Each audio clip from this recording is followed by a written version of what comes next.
ಒಂದು ವಾರದ ಹಿಂದೆ ನಾನು ಒಂದು ವಿಡಿಯೋನ ಮಾಡಿದ್ದೆ. ಅದರಲ್ಲಿ ಗೌರ್ಮೆಂಟ್ ಕಾಲೇಜಿನಲ್ಲಿ 400 ಸೀಟ್ಸ್ಗಳ ಸಂಖ್ಯೆ ಜಾಸ್ತಿ ಆಗ್ತದೆ ಅಂತ ಹೇಳಿದ್ದೆ.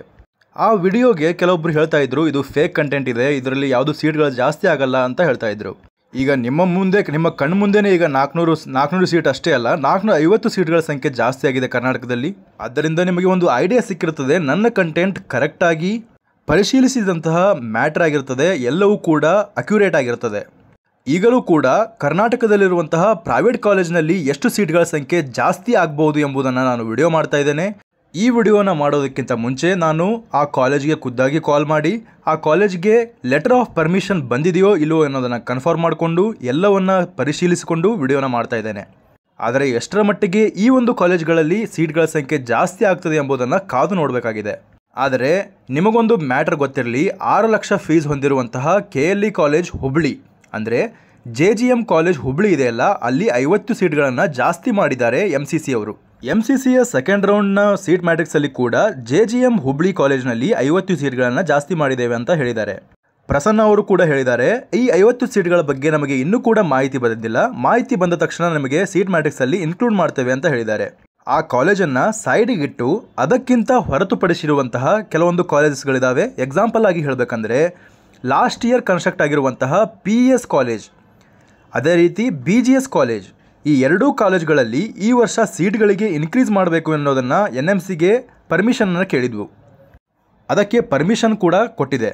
NMC ಕಡೆಯಿಂದ ಲೆಟರ್ ಆಫ್ ಪರ್ಮಿಷನ್ ಬಂದಿರುವಂತಹ ಕಾಲೇಜ್ಗಳಲ್ಲಿ ಮೊದಲನೇದು ಯಾವುದಂದರೆ ಫರೂಕಿಯಾ ಅಕಾಡೆಮಿ ಆಫ್ ಮೆಡಿಕಲ್ ಸೈನ್ಸಸ್, ಇದು ಮೈಸೂರಿನಲ್ಲಿದೆ. ಇದರಲ್ಲಿ 100 ಸೀಟ್ಗಳಿಗೆ ಅನುಮತಿಯನ್ನು NMC ಕಳಿಸಿದೆ, ಅಂದರೆ ಲೆಟರ್ ಆಫ್ ಪರ್ಮಿಷನನ್ನು ಕೊಟ್ಟಿದೆ. ಡೆಂಟಲ್ ಕಾಲೇಜನ್ನು ಹೊಂದಿರುವಂತಹ ಫರೂಕಿಯಾ ಯೂನಿವರ್ಸಿಟಿಯೇ ಈಗ MBBS ಅನ್ನು ಸ್ಟಾರ್ಟ್ ಮಾಡ್ತಾ ಇದೆ. ನಿಮಗೆ ಗೊತ್ತಿರ್ಬೋದು, ಫರೂಕಿಯಾ ಡೆಂಟಲ್ ಕಾಲೇಜ್ ಇದೆಯಲ್ಲ, ಅಲ್ಲಿಯೂ ಕೂಡ ಈ ವರ್ಷ ಸೀಟನ್ನು ಸೆಕೆಂಡ್ ರೌಂಡಲ್ಲಿ ಆ್ಯಡ್ ಮಾಡಿದರು. ಅದೇ ರೀತಿ ಈ ಮೆಡಿಕಲ್ ಕಾಲೇಜನ್ನು ಸ್ಟಾರ್ಟ್ ಮಾಡೋದಾಗಿ ಈ ವರ್ಷ ಅವರು ಹೇಳಿದರು. ಅದಕ್ಕಾಗಿ NMC ಕಡೆಯಿಂದ ಪರ್ಮಿಷನ್ ಕೂಡ ಬೇಕಾಗಿತ್ತು. ಈ ಒಂದು ಕಾಲೇಜ್ಗೆ ಲೆಟರ್ ಆಫ್ ಪರ್ಮಿಷನ್ ಕೂಡ ಸಿಕ್ಕಿದೆ ಅಂತೆ 100 ಸೀಟ್ಸ್ಗಳಿಗೆ. ನೀವು ಕೇಳ್ಬೋದು, ಅಲ್ಲ ರೀ, ಈಗ ಈ ಸೀಟ್ಸ್ಗಳನ್ನು ನಮಗೆ ಎಲ್ಲ ಕಾಲೇಜ್ಗಳ ಜೊತೆಗೆ ಜಾಯಿನ್ ಮಾಡಿದರೆ ನಡೀತಿತ್ತಲ್ಲ, ಈಗ ಗೌರ್ಮೆಂಟ್ ಕಾಲೇಜ್ಗಳ ಸೀಟನ್ನು ಜಾಸ್ತಿ ಮಾಡಿದ್ರು, ಅದೇ ಕಾಲೇಜ್ಗಳೊಂದಿಗೆ ಈ ಒಂದು ಕಾಲೇಜ್ಗಳ ಸೀಟ್ಗಳನ್ನು ಜಾಸ್ತಿ ಮಾಡ್ಬೋದಿತ್ತಲ್ಲ ಅಂತ ಕೇಳ್ಬೋದು. ಆದರೆ ನಿಮ್ಗೆ ಗೊತ್ತಿರಲಿ, NMC ಈ ಒಂದು ಕಾಲೇಜ್ಗಳನ್ನು ಸೀಟ್ಗಳನ್ನು ಇನ್ಕ್ರೀಸ್ ಮಾಡಬೇಕಂದ್ರೆ ಅದು ಪರಿಶೀಲನೆಯನ್ನು ಮಾಡುತ್ತೆ. ಖುದ್ದಾಗಿ ಬಂದು ಆ ಕಾಲೇಜ್ನಲ್ಲಿರುವಂತಹ ಫೆಸಿಲಿಟೀಸ್ಗಳು, ಫ್ಯಾಕಲ್ಟೀಸ್ಗಳು, ಸ್ಟಾಫ್ಗಳು, ಎಲ್ಲ ರೀತಿಯ ಒಂದು ಅಕಾಡೆಮಿಕ್ಗೆ ಬೇಕಾದಂತಹ ಮಾರ್ಗಸೂಚಿಯನ್ನು ಫಾಲೋ ಮಾಡಿಕೊಂಡು ಆ ಕಾಲೇಜ್ ಏನಾದರೂ ಅಭಿವೃದ್ಧಿ ಆಗಿದ್ದರೆ ಅಂತಹ ಕಾಲೇಜ್ಗಳಿಗೆ ಮಾತ್ರ ಒಂದು ಪರ್ಮಿಷನನ್ನು ಕೊಡ್ತದೆ. ಇದು ಕೇವಲ ಒಂದೇ ಫೇಸ್ನಲ್ಲಿ ನಡೆಯೋದಿಲ್ಲ, ಬಹಳಷ್ಟು ಫೇಸ್ಗಳು ನಡೆದು ಈ ಒಂದು ಪರ್ಮಿಷನನ್ನು ಕೊಡ್ತಾರೆ. ಅದೇ ರೀತಿ ಫರೂಕಿಯಾ ಅಕಾಡೆಮಿಗೆ ಬಹಳಷ್ಟು ಬಾರಿ ಈ ಒಂದು NMC ಬಂದು ಚೆಕ್ ಮಾಡ್ಕೊಂಡು ಹೋಗಿದೆ. ಚೆಕ್ ಮಾಡ್ಕೊಂಡು ಹೋದಾಗ ಈಗ ಒಂದು ಪರ್ಮಿಷನ್ ಆಫ್ ಲೆಟರನ್ನು ಕೊಟ್ಟಿದೆ ಅಂತೆ, ಅಂದರೆ ಲೆಟರ್ ಆಫ್ ಪರ್ಮಿಷನನ್ನು ಈಗ ಅಪ್ರೂವ್ ಮಾಡಿದೆ ಅಂತೆ. ಆದ್ದರಿಂದ ಈ ಒಂದು ಕಾಲೇಜ್ನ 100 ಸೀಟ್ಗಳು ಇದೇ ರೌಂಡಿಗೆ ಆ್ಯಡ್ ಆಗ್ಬೋದು, ಆಗದೇನೂ ಇರ್ಬೋದು. ಆಗದೇ ಇದ್ದರೆ ಯಾವಾಗ ಆ್ಯಡ್ ಆಗುತ್ತಂದರೆ ಮುಂದಿನ ರೌಂಡ್ಗಳು, ಅಂದರೆ ಮಾಪಪ್ ರೌಂಡ್ ಇರ್ಬೋದು, ಸ್ಟ್ರೇ ವೇಕೆನ್ಸಿ ರೌಂಡ್ ಇರ್ಬೋದು, ಯಾವುದೇ ರೌಂಡ್ ಇರ್ಬೋದು, ಆ ಒಂದು ರೌಂಡಿಗೆ ಈ ಒಂದು ಕಾಲೇಜ್ನಲ್ಲಿ ಸೀಟ್ಗಳ ಸಂಖ್ಯೆ ಜಾಸ್ತಿ ಆಗ್ಬೋದು. ಇನ್ನೊಂದು ಬಾರಿ ಹೇಳ್ತಾ ಇದ್ದೇನೆ ನಾನು, ಇದು ಫೇಕ್ ಆಗಿರುವಂತಹ ನೋಟಿಫಿಕೇಷನ್ ಅಲ್ಲ, ಇದು ಕನ್ಫರ್ಮ್ ಆಗಿರುವಂತಹ ನೋಟಿಫಿಕೇಷನ್ ಆಗಿದೆ. ಲೆಟರ್ ಆಫ್ ಪರ್ಮಿಷನ್ ಕಾಲೇಜಿಗೆ ಲಭ್ಯವಾಗಿದೆ. ಅದೇ ರೀತಿಯಲ್ಲಿ ಲೆಟರ್ ಆಫ್ ಪರ್ಮಿಷನ್ ಮತ್ತೊಂದು ಕಾಲೇಜಿಗೆ ಯಾವುದಕ್ಕೆ ಅಂದರೆ PS ಕಾಲೇಜ್, ಇದು PS ಕಾಲೇಜ್ ಬೆಂಗಳೂರಿನಲ್ಲಿದೆಯಲ್ಲ, ಇದೇ ಬ್ರ್ಯಾಂಚ್ ಇನ್ನೊಂದು PS ಕಾಲೇಜ್ ಕುಪ್ಪಮಲ್ಲಿದೆ. ನಿಮಗೆ ಗೊತ್ತಿರ್ಬೋದು PS ಕಾಲೇಜ್ ಇಂಜಿನಿಯರಿಂಗ್ ಎಷ್ಟು ಡೆವಲಪ್ ಆಗಿದೆ ಅಂದರೆ ಬೆಂಗಳೂರಲ್ಲಿ ನೀವು ಗಮನಿಸಿರ್ಬೋದು ಆ ಕಾಲೇಜ್ ಎಷ್ಟು ಡೆವಲಪ್ ಆಗಿದೆ. ಈಗ ರೀಸೆಂಟಾಗಿ ಬಿಲ್ಡ್ ಆಗಿದ್ದರೂ ಕೂಡ ಇನ್ಫ್ರಾಸ್ಟ್ರಕ್ಚರ್ ವೈಸ್ ಈ PS ಕಾಲೇಜನ್ನು ನೀವು ಕನ್ಸಿಡರ್ ಮಾಡಿದ್ರೆ ಬಹಳಷ್ಟು ಅಭಿವೃದ್ಧಿಯಾಗಿದೆ. ಆದ್ದರಿಂದ NMC ಕೂಡ ಈ ಒಂದು ಕಾಲೇಜ್ಗೆ 50 ಸೀಟ್ಗಳನ್ನು ಜಾಸ್ತಿ ಮಾಡೋದಕ್ಕೆ ಲೆಟರ್ ಆಫ್ ಪರ್ಮಿಷನನ್ನು ಕೊಟ್ಟಿದ್ದಾರಂತೆ.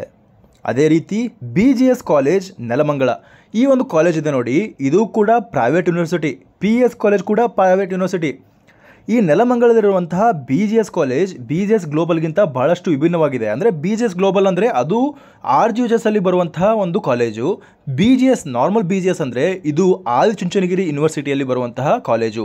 ನಿಮಗೆಲ್ಲರಿಗೂ ಗೊತ್ತಿದೆ ಆದಿಚುಂಚನಗಿರಿ ಕಾಲೇಜ್ ಮಂಡ್ಯದಲ್ಲಿ ಏನಿದೆ, ಆ ಒಂದು ಕಾಲೇಜ್ನ ಅಂಡರಲ್ಲಿ ಬರುವಂತಹ ಕಾಲೇಜೇ BGS ಕಾಲೇಜು. ಈ BGS ಕಾಲೇಜ್ ಕೂಡ ಆದಿಚುಂಚನಗಿರಿ ಯೂನಿವರ್ಸಿಟಿ ಅಂಡರಲ್ಲಿ ಬರ್ತದೆ. ಈ ಒಂದು ಕಾಲೇಜ್ನಲ್ಲಿ ಕೂಡ ನೀವು ಹೋಗಿ ಒಂದು ಸಲ ಚೆಕ್ ಮಾಡಿಕೊಂಡ್ರೆ ನಿಮಗೆ ಗೊತ್ತಾಗುತ್ತೆ, ಅಲ್ಲಿರುವಂತಹ ಕನ್ಸ್ಟ್ರಕ್ಷನ್ ವರ್ಕ್ ಎಲ್ಲವೂ ಕೂಡ ಬಹಳಷ್ಟು ವೇಗಗತಿಯಲ್ಲಿ ನಡೀತಾ ಇರೋದ್ರಿಂದ ಅಲ್ಲಿರುವಂತಹ ಫ್ಯಾಕಲ್ಟೀಸ್ಗಳು, ಅಲ್ಲಿರುವಂತಹ ಅಕಾಡೆಮಿಕ್ ಪರ್ಫಾರ್ಮೆನ್ಸ್ ಆಗಿರ್ಬೋದು ಎಲ್ಲವನ್ನ ಗಮನಿಸಿ NMC ಈ ಒಂದು ಕಾಲೇಜ್ಗೂ ಕೂಡ 50 ಸೀಟ್ಗಳನ್ನು ಈ ವರ್ಷ ಜಾಸ್ತಿ ಮಾಡೋದಕ್ಕೆ ಲೆಟರ್ ಆಫ್ ಪರ್ಮಿಷನನ್ನು ಅಪ್ರೂವಲ್ ಮಾಡಿದೆ. ಈ ಒಂದು ವಿಷಯವನ್ನು ಹೇಳೋದಕ್ಕೆ ಭಾಳ ಜನ ಹಿಂಜರಿತಾರೆ. ಯಾಕಂದರೆ ಇನ್ನೂ ಕೂಡ ಕನ್ಫರ್ಮೇಷನ್ ಇಲ್ಲ. ಲೆಟರ್ ಆಫ್ ಪರ್ಮಿಷನನ್ನು ಕೊಟ್ಟಿದ್ದಾರೆ, ಅದು ಯಾವಾಗ ಕನ್ಫರ್ಮ್ ಆಗುತ್ತೆ ಅನ್ನೋದನ್ನು ಇನ್ನೂ ಕೂಡ ಯಾರಿಗೂ ಗೊತ್ತಿರೋದಿಲ್ಲ. ಅಂದರೆ ಸೆಕೆಂಡ್ ರೌಂಡಿಗೆ ಆ್ಯಡ್ ಆದರೂ ಆಗ್ಬೋದು, ಆಗದೇನೂ ಇರ್ಬೋದು. ಮಾಪಪ್ ರೌಂಡಿಗೆ ಆ್ಯಡ್ ಆಗುವಂಥ ಸಾಧ್ಯತೆ ಇದ್ದೇ ಇರ್ತದೆ. ಅಂದರೆ ಈ ವರ್ಷದಲ್ಲಿಯೇ ಈ ಒಂದು ಕೌನ್ಸಿಲಿಂಗಲ್ಲಿಯೇ ಈ ಒಂದು ಕಾಲೇಜ್ನಲ್ಲಿ ಸೀಟ್ಗಳ ಸಂಖ್ಯೆ ಜಾಸ್ತಿ ಮಾಡ್ತಾರೆ. ಇಲ್ಲಿ ಗಮನಿಸಿರುವ ರೀತಿಯಲ್ಲಿ 100 ಸೀಟ್ಗಳು ಫರೂಕಿಯಾದಲ್ಲಿ, PS ಕಾಲೇಜ್ನಲ್ಲಿ 50 ಸೀಟ್ಗಳು, BGS ಕಾಲೇಜ್ನಲ್ಲಿ 50 ಸೀಟ್ಗಳು. ಅದೇ ರೀತಿಯಲ್ಲಿ ನಮ್ಮ ಕರ್ನಾಟಕದ JGMC ಕಾಲೇಜ್, ಡೀಮ್ಡ್ ಕಾಲೇಜ್ ಇದೆಯಲ್ಲ, KL ಕಂಡು ಬರುವಂತಹ JGMC ಕಾಲೇಜ್ ಹುಬ್ಬಳ್ಳಿ, ಈ ಒಂದು ಕಾಲೇಜ್ನಲ್ಲಿ 50 ಸೀಟ್ಗಳಿದ್ದಾವೆ. ಅದರಲ್ಲಿ ಮ್ಯಾಕ್ಸಿಮಮ್ ಸೀಟ್ಸ್ಗಳು ಡೀಮ್ಡ್ಗೆ ಹೋದರೆ, ಅಂದರೆ ಆಲ್ ಇಂಡಿಯಾ ಕೋಟಾಗೆ ಹೋದರೆ, ಕೆಲವೊಂದು ಸೀಟ್ಗಳು ನಮ್ಮ ಕರ್ನಾಟಕಕ್ಕೆ ಬರ್ತವೆ. ಟೋಟಲ್ ಆಗಿ ಓವರಾಲ್ ಆಗಿ ಕನ್ಸಿಡರ್ ಮಾಡಿದ್ರೆ 210 ಅಥವಾ 215ವರೆಗೆ ನಮಗೆ ಕರ್ನಾಟಕದಲ್ಲಿ ಸೀಟ್ಗಳ ಸಂಖ್ಯೆ ಇನ್ನೂ ಕೂಡ ಜಾಸ್ತಿ ಆಗುವಂಥ ಸಾಧ್ಯತೆ ಇರುತ್ತೆ. ಅಷ್ಟೇ ಅಲ್ಲದೆ ಇನ್ನು ಕೆಲವೇ ದಿನಗಳಲ್ಲಿ ಇನ್ನೂ ಲೆಟರ್ ಆಫ್ ಪರ್ಮಿಷನ್ಗಳನ್ನು ಎಕ್ಸ್ಪೆಕ್ಟ್ ಮಾಡ್ಬೋದು ಇನ್ನು ಕೆಲವೊಂದು ಕಾಲೇಜಸ್ಗಳಲ್ಲಿ. ಅಂದರೆ ನಮ್ಮ ಕರ್ನಾಟಕದಲ್ಲಿ ಓವರಾಲ್ ಆಗಿ 700 ಸೀಟ್ಗಳಿಗಿಂತ ಜಾಸ್ತಿ ಸೀಟ್ಗಳನ್ನು ಜಾಸ್ತಿ ಮಾಡಬೇಕು ಅನ್ನೋದರ ಬಗ್ಗೆ ಪರ್ಮಿಷನ್ಗೆ ಕೇಳಿದ್ದು NMCಗೆ. ಅದರಲ್ಲಿ ಮ್ಯಾಕ್ಸಿಮಮ್ 400 ಸೀಟ್ಸ್ಗಳವರೆಗೆ ಈ ಒಂದು ವರ್ಷದಲ್ಲಿ ಅಲೌ ಮಾಡಿದ್ರು. ಅಷ್ಟೇ ಅಲ್ಲದೆ ಪ್ರೈವೇಟ್ ಕಾಲೇಜ್ನಲ್ಲಿ ಕೂಡ ಈಗ ಅಲೌ ಮಾಡ್ತಾ ಇದ್ದಾರೆ. ಲೆಟರ್ ಆಫ್ ಪರ್ಮಿಷನ್ ಕೂಡ ಈ ಒಂದು ಕಾಲೇಜ್ಗಳಿಗೆ ದೊರಕಿದೆ. ಅಂದರೆ ನಮ್ಮ ಕರ್ನಾಟಕದ ಸೀಟ್ ಮ್ಯಾಟ್ರಿಕ್ಸ್ಗೆ ಈ ವರ್ಷವೇ ಕೂಡ ಇನ್ನೂ ಸ್ವಲ್ಪ ಸೀಟ್ಗಳ ಸಂಖ್ಯೆ ಜಾಸ್ತಿ ಆಗುವಂತಹ ಸಾಧ್ಯತೆ ಇರ್ತದೆ. ಆಲ್ರೆಡಿ 400 ಸೀಟ್ಸ್ಗಳ ಸಂಖ್ಯೆ ಜಾಸ್ತಿ ಆಗಿತ್ತು, ಈಗ ಇನ್ನೂ ಸೀಟ್ಸ್ಗಳ ಸಂಖ್ಯೆ ಜಾಸ್ತಿ ಆದರೆ ಪ್ರೈವೇಟ್ ಕಾಲೇಜ್ನಲ್ಲಿ ಅದರಲ್ಲಿ ನಿಮಗೆ ಎಲ್ಲ ರೀತಿಯ ಸೀಟ್ಸ್ಗಳು ಸಿಗ್ತವೆ. ಎಕ್ಸಾಂಪಲ್ ಆಗಿ ಗೌರ್ಮೆಂಟ್ ಕೋಟಾದಲ್ಲಿರುವಂಥ ಸೀಟ್ಗಳು, ಪ್ರೈವೇಟ್ ಕೋಟಾದಲ್ಲಿರುವಂತಹ 12 ಲಕ್ಷ ಅಥವಾ 22 ಲಕ್ಷದ ಸೀಟ್ಗಳು. ಅಷ್ಟೇ ಅಲ್ಲದೆ ನಿಮಗೆ ಆ ಒಂದು ಕಾಲೇಜ್ನಲ್ಲಿಯೇ ಮ್ಯಾನೇಜ್ಮೆಂಟ್ ಸೀಟ್ಗಳು ಇರ್ತವೆ. ಎಲ್ಲ ರೀತಿಯ ಸೀಟ್ಸ್ಗಳನ್ನು ಇನ್ಕ್ಲೂಡ್ ಆಗಿ 50 ಸೀಟ್ಗಳನ್ನು ಇನ್ಕ್ರೀಸ್ ಮಾಡಿದ್ದಾರೆ. ಮೇನ್ ಆಗಿ ಇನ್ಫ್ಲೂಯೆನ್ಸ್ ಆಗೋದು ಗೌರ್ಮೆಂಟ್ ಕಾಲೇಜ್ನಲ್ಲಿ ಸೀಟ್ಗಳು ಇನ್ಕ್ರೀಸ್ ಆದರೆ ಮಾತ್ರ ಗೌರ್ಮೆಂಟ್ ಕೋಟಾದಲ್ಲಿ ಸ್ವಲ್ಪ ಇನ್ಫ್ಲೂಯೆನ್ಸ್ ಆಗ್ತದೆ ಹೊರತು ಈ ಪ್ರೈವೇಟ್ ಕಾಲೇಜ್ನಲ್ಲಿ ಇನ್ಫ್ಲೂಯೆನ್ಸ್ ಆದರೆ ಜಾಸ್ತಿ ಆದರೆ 12 ಲಕ್ಷ 22 ಲಕ್ಷ ಇರುವಂತಹ ಕಾಲೇಜ್ಗಳಲ್ಲಿ ಸೀಟ್ಗಳಲ್ಲಿ ಸ್ವಲ್ಪ ಏರುಪೇರಾಗಬಹುದು. ಆದ್ದರಿಂದ ನಾವು ಕಾಯ್ದು ನೋಡಬೇಕಾಗಿದೆ. ಈ ಒಂದು ಪ್ರೈವೇಟ್ ಕಾಲೇಜ್ನಲ್ಲಿ ಈ ಒಂದು ಕಾಲೇಜ್ನಲ್ಲಿ ಲೆಟರ್ ಆಫ್ ಪರ್ಮಿಷನ್ ಅಂತೂ ದೊರಕಿದೆ. ಎಷ್ಟರ ಮಟ್ಟಿಗೆ ಈ ಒಂದು ಸೀಟ್ ಮ್ಯಾಟ್ರಿಕ್ಸಲ್ಲಿ ಈ ಒಂದು ಕಾಲೇಜ್ಗಳ ಸಂಖ್ಯೆ ಜಾಸ್ತಿ ಆಗುತ್ತದೆ ಎಂಬುದನ್ನು ಕಾಯ್ದು ನೋಡಬೇಕಾಗಿದೆ. ನಿಮ್ಮ ಪೇಷನ್ಸ್ಗೆ ನಾವು ಮೆಚ್ಚಲೇಬೇಕು. ಯಾಕಂದರೆ ಇಷ್ಟೊಂದು ದಿವಸಗಳ ಕಾಲ ಕಾಯ್ದಿದ್ದೇವೆ. ಈಗ MCC ಕೂಡ ಮತ್ತೆ ಪದೇ ಪದೇ ಎಕ್ಸ್ಟೆಂಡ್ ಮಾಡ್ತಾ ಇದೆ. ಅಂದರೂ ಕೂಡ ನಮಗೆ KA ರಿಸಲ್ಟ್ ಬಿಡಬೇಕಾಗಿತ್ತು. ಬಟ್ MCC ಸಲುವಾಗಿ ವೇಟ್ ಮಾಡ್ತಾ ಇರೋದ್ರಿಂದ ಇನ್ನೂ ಕೂಡ ಡೇಟ್ ಎಕ್ಸ್ಟೆಂಡ್ ಆಗ್ತಾನೆ ಇದೆ. ಆದ್ದರಿಂದ ವೇಟ್ ಮಾಡೋಣ ಎಲ್ಲಿ ತನಕ ಇದು ಎಕ್ಸ್ಟೆಂಡ್ ಆಗುತ್ತೆ, ಎಷ್ಟು ಸೀಟ್ಗಳ ಸಂಖ್ಯೆ ಜಾಸ್ತಿ ಆಗುತ್ತೆ. ಅಟ್ಲೀಸ್ಟ್ ಇದು ಎಕ್ಸ್ಟೆಂಡ್ ಆಗ್ತಾ ಇದೆಯಲ್ಲ, ಈ ಒಂದು ಸಂದರ್ಭದಲ್ಲಿಯೇ ಈ ಒಂದು ಸೀಟ್ಗಳ ಸಂಖ್ಯೆ ಜಾಸ್ತಿ ಆದರೆ ಇನ್ನೂ ಸ್ವಲ್ಪ ಖುಷಿ ಪಡುವಂಥ ಸಂಗತಿ ಆಗಿರ್ತದೆ. ಆದ್ದರಿಂದ ಯಾವುದೇ ರೀತಿಯ ಸಂದರ್ಭಗಳು ಬರಲಿ, ಅಂದರೆ ಕಾಲೇಜ್ಗಳ ಸೀಟ್ ಸಂಖ್ಯೆ ಜಾಸ್ತಿ ಆಗಲಿ, ನಮಗೆ ಸೀಟ್ಗಳು ಸಿಗಲಿ ಎಂಬುದನ್ನು ನಾವು ಆಶಿಸೋಣ. ಅಷ್ಟೇ ಅಲ್ಲದೆ ಈ ಒಂದು ವಿಡಿಯೋದಲ್ಲಿ ನಾನು ಈ ಒಂದು ಕಾಲೇಜ್ಗಳಲ್ಲಿ ಜಾಸ್ತಿ ಆಗ್ತವೆ ಅಂತ ಹೇಳಿದ್ದೇನೆ. ಇದು ಎಷ್ಟರ ಮಟ್ಟಿಗೆ ಸರಿ ಆಗಲಿದೆ ಎಂಬುದನ್ನು ಕಾಯ್ದು ನೋಡೋಣ.